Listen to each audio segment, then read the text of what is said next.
when we talk about sports, we might think about all kinds of athletic programs. But now there is an emergence of sports competitively played using gadgets with internet connection. And that's being termed as esports. But what makes esports different from regular video or online games? My colleague Jing Qiao is here for more explanations. Well, Ying Qiao, good evening. Good evening, Zoya. Tell us, what kind of an industry in sport is esport? So esports is growing really at an explosive rate now, and it's a market that's lucrative, worth tens of billions of RMB. Think about playing basketball, football, or even car racing, etc., but done with handheld devices or computers. Or the industry roots goes back as early as 1998, when the user base, as well as hardware at that time and equipment, that time couldn't really contribute a boom. But since 2013, with the further expansion of the internet and recovering global economy, esports started to explode. Take a look at this story. Pop star Jay Chou is live, broadcasting an esports game. Over 17 million people simultaneously watch it online. That's about the same number of viewers during the 2014 NBA Finals. I am a very devoted player myself. China's esports team is one of the world's top performers, and its biggest competitor, South Korea. I've played Dota for many years.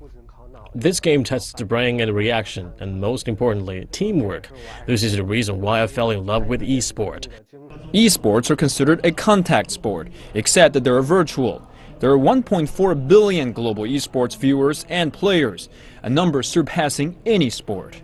And this has bred also a new occupation, esport host, just like a sports commentator, say in basketball or football. Han Yuying is one. She was a former esports player. Because you have been a player before, you have an advantage. That is, when you are commentating, you know what viewers like to know.